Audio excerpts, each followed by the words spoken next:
মধ্যপ্রাচ্যে যখন ইরান প্রতিরোধের ডঙ্কা বাজাচ্ছে, ঠিক সেই সময়েই পূর্ব এশিয়ায় একের পর এক শক্তিশালী ক্ষেপণাস্ত্র নিক্ষেপ করে বিশ্বজুড়ে নতুন আলোচনার জন্ম দিচ্ছে উত্তর কোরিয়া।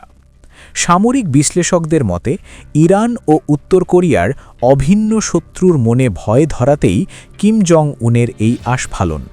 মূলত ইরানের বিপদে পাশে থাকার বার্তা দিতেই কিম একের পর এক ক্ষেপণাস্ত্র ছুড়ছেন বলে ধারণা করা হচ্ছে। চলতি বছরের জানুয়ারিতেই অন্তত দুবার বড় ধরনের ক্ষেপণাস্ত্র পরীক্ষা চালিয়েছে পিয়ংইয়ং। গত ৪ জানুয়ারি একটি হাইপারসনিক ক্ষেপণাস্ত্র নিক্ষেপ করা হয়, যার লক্ষ্যবস্তু ছিল পূর্ব সাগর বা জাপানের উপকূল। এরপর ২৩ জানুয়ারি দুটি সন্দেহজনক ক্ষেপণাস্ত্র এবং গত মঙ্গলবার আবারও নতুন করে প্রজেক্টাইল নিক্ষেপের খবর জানায় জাপান ও দক্ষিণ কোরিয়া। প্রতিটি ক্ষেত্রেই লক্ষ্যবস্তু ছিল জাপান সাগর।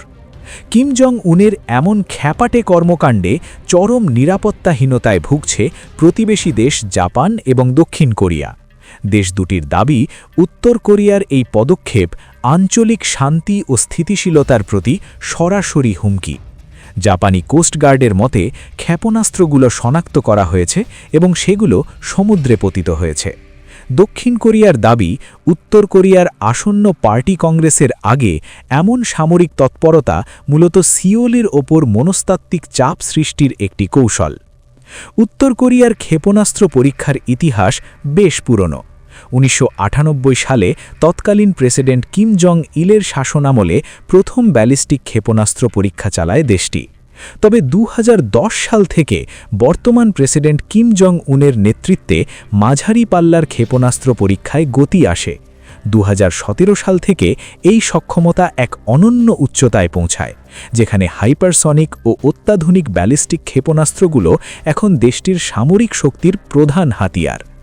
দীর্ঘদিন ধরে আন্তর্জাতিকভাবে বিচ্ছিন্ন থাকলেও চীন ও রাশিয়ার সাথে কৌশলগত ও অর্থনৈতিক সম্পর্ক মজবুত রেখেছে পিয়ংইয়ং।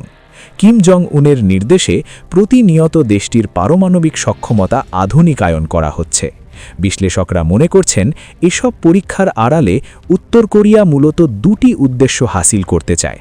প্রথমত, যুক্তরাষ্ট্রকে চাপের মুখে রাখা এবং দ্বিতীয়ত, ভবিষ্যতে ইরান ও রাশিয়ার মতো মিত্র দেশগুলোতে অস্ত্র ও সামরিক প্রযুক্তি সহযোগিতার পথ আরও প্রশস্ত করা।